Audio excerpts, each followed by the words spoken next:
fact, I have to say, I'll tell you the truth here, one of my proudest moments as a writing teacher, I taught at the Banff Center. Kathy and I met at the Banff Center some years ago. And I had a student who had already done a creative writing degree at a major Canadian university. And we were doing the round the circle critiquing, and I always go last because I'm the instructor and I don't want to prejudice what people are going to say. And everybody said, yes, it's good, yes, okay, I liked it, not bad. And I gave a talk. I said, you know, there are several reasons why things don't get published. And I enumerated 3 or 4, and then I got to the one that was germane to this manuscript. Or simply because it's badly written. That's why some things don't get published.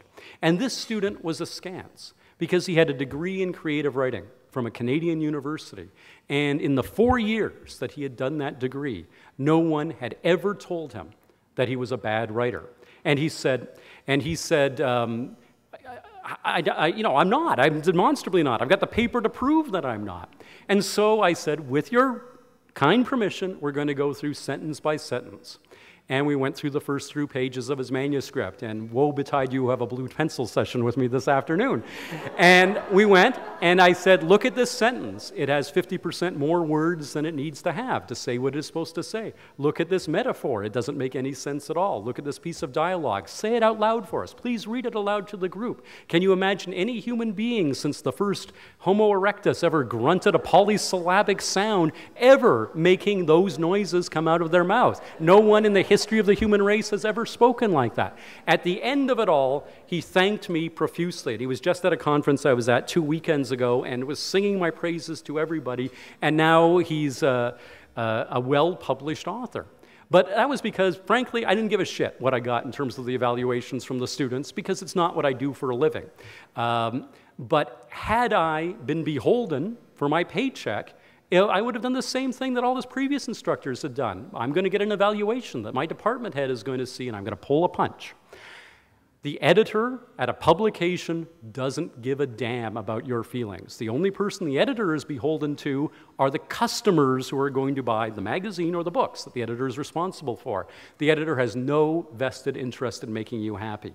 And that's why it is so important that you put it on the market. Put it in front of an editor who is going to pass brutally honest judgment on it.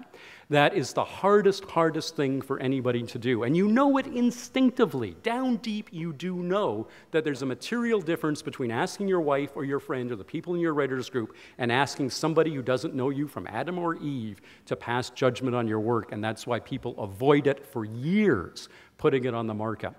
100 people who want to write, 50 people who are going to finish something, 25 people who are going to put it on the market. Here's the one that Heinlein always gets in trouble with. And again, it dates back 50 years, but I'm going to some degree, endorse it. My novel, Wake, published by Penguin Canada. It's on the Hugo ballot, which is the big international science fiction award for Best Novel of the Year. My editor is in the room. Where's Barbara? Barbara Burson? There's Barbara, my editor.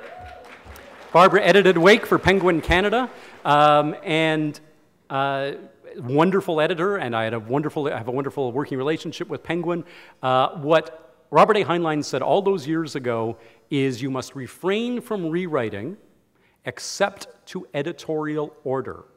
You must refrain from rewriting except to editorial order, which means unless the editor says, you know what, I will buy this if you change that, don't rewrite. Don't constantly fiddle with the same piece. It's easy to end up in a morass of constant revisions, second-guessing yourself. And the simple test is this, I ask myself. If at the end of each day, with brutal honesty, I can say to myself that the text is better, once I finished a draft, better than it was the day before, better, then I haven't finished my editing. I got more work to do. If I say, well, it's different, then I'm done. Different isn't better. Different is just different. So refrain from rewriting unless somebody who's actually in a position to buy it says this is what you should do. Do not endlessly monkey with the text. It's pointless to do it. Heinlein was a genius. He was a guy who could sell his first drafts Lesser mortals might not sell their first drafts. In the introduction, it was indicated that I won the Nebula Award, the Science Fiction Fantasy Writers of America's Award for Best Novel of the Year, which I did for a book that was on its 10th draft when it was submitted. I kept working on it and working on it and working on it until I was satisfied that it was the best work I could do. And then I put it in front of an editor, and the book was published, and to great acclaim. But you have to, every time I did a draft, I still said to myself, I can do better. But if it's just different, you're not accomplishing anything. So you've got those 25 people who will ever submit are down to 12 and a half people who will refrain from endlessly rewriting.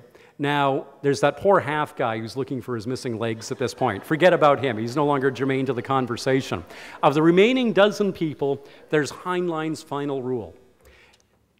You must keep it on the market until it is sold. You must keep it on the market until it is sold. My dentist spent something like $500,000 setting up his dental practice. When authors complain that it's so expensive to mail out manuscripts, they should talk to a dentist or a restaurateur or anybody who's opened any other kind of business and ask what the setup costs or the entry costs are for that line of work. And they will tell you that they are 6 figures, and you're complaining because it costs $3 to try your masterpiece's luck at the New Yorker. Go ahead and keep sending it out. My largest number of rejections before a sale was 17. That is, I sold a story on its 18th submission. The story has been reprinted 3 times since. It was nominated for an award. If I had given up on that story, nobody ever would have noticed that it had never appeared except for me. Don't give up on your stories. Keep them in circulation. When your story is rejected, and almost certainly your first works will be rejected, that is the hardest thing ever, because somebody has said you failed at something that was important to you. And they always say, you know, it's not personal, it's just, you know, don't take it personally. Well, you have to take it personally. If you're any kind of serious writer, you will put your heart and soul on the page, and somebody is handing you back a piece of paper that has your heart and soul on it and saying your heart and soul do not suit our current needs. Of course, that's a personal rejection. Be prepared for that. But that said, there are plenty of other fish in the sea. Keep circulating your manuscript as long as you can. Don't give up as long as there are viable markets for it.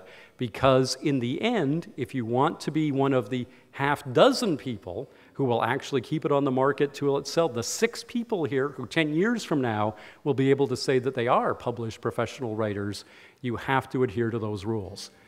Write, finish what you start, refrain from rewriting except editorial order, put it on the market, keep it on the market until it is sold, and become a writer. Make the sacrifices for your art, be a success. Thank you.